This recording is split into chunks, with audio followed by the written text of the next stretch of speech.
Evening, everybody. Thanks very much for joining us again. This evening, I wanted to kind of address a couple of things, really. First and foremost, I've noticed a bit of a worrying trend in terms of the fact of clubs at a grassroots level not being able to fulfil fixtures. So for the first time last weekend, for the first time in 17 years I've been involved in our club, we had to cancel a first team fixture because of lack of numbers. And that really concerns me. You know, we've got a lot of hype at the moment around the sport. Obviously, with the Women's World Cup, that's been great to see and see how many people are kind of getting involved and trying to get young girls and young boys involved in the sport that we all love. But the worrying trait is that doesn't seem to be coming through to the grassroots level at the moment. And maybe it's just our club, but I know other clubs sort of in the region, especially in sort of West Yorkshire, have had to give walkovers fairly recently. And that worries me because we've gone from a point where clubs can have 3 or 4 teams historically to now only be able to have one and maybe even none if you're not able to fulfill those fixtures. And that's a worrying trend. And the question for this evening is, has anybody else kind of seen that? Has anybody else kind of come across that recently? Is that something that's kind of a trend across the sport? Or is that just a northern thing? Is that just a Yorkshire thing? So it'd be really interesting to kind of know, because obviously I only see it from our club, our perspective, our league. So it'd be really interesting to kind of know if you guys have noticed as well, if you're dotted around the country.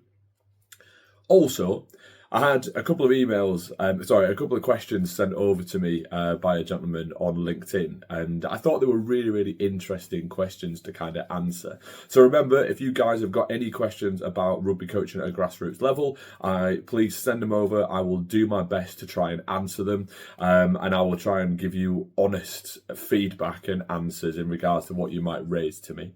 So, really interestingly, they asked what I believe is kind of the best mindset and daily habits to help players improve.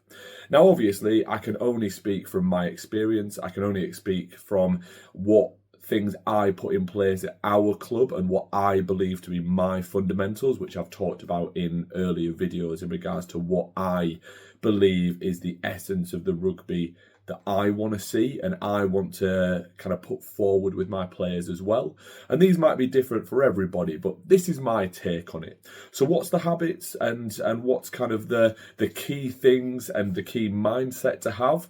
Well, first and foremost, defence is a way to win back the ball, not just to stop the opposition scoring. A lot of people use defence as a way just to keep themselves in a game. Oh, it's half of this game. We just have to do that, and then don't worry, guys. We'll get the ball and we'll have a go.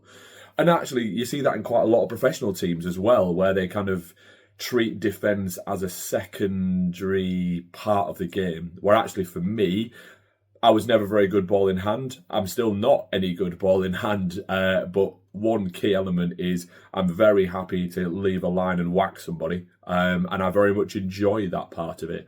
And actually, a lot of people have said before that the best form of attack is defence, and the best form of defence is attack. So actually going to hunt that ball, go and hunt that person who has the ball.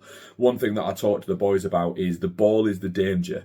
It doesn't matter if there's a 10-man overlap. The guy with the ball has all the power. You hit him, you stop him at source. The overlap doesn't matter. It was a wasted opportunity. If you hit the man with the ball might get dropped. He might forward pass it. He might fumble it. It might go wrong.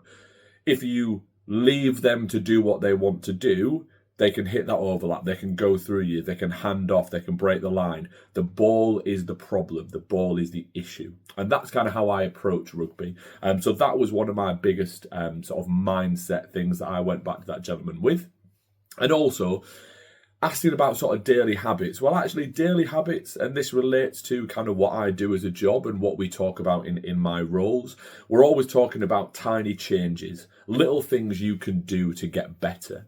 And actually, one thing that I would like to kind of highlight for everybody is this idea of improving by 1%. Every training session and every game. You don't have to change everything up. You don't have to rip everything up and start again. But if you can try and improve by 1% every session, whether that's a game or training, you will improve overall. And that 1% might be getting one more pass in. It might be making one more tackle. It might be hitting one more ruck. If you do that consistently and add week by week, you will become a better player because you're adding on to groundwork that you already have. So they're my 2 little hints and tips to take away from this evening. If you've got any questions, if you've got any other advice, or if you'd like to comment on whether or not this is a trend across Grassroots League about clubs having to forfeit fixtures, let me know. I'd be really, really interested to kind of find out what the picture looks like out there.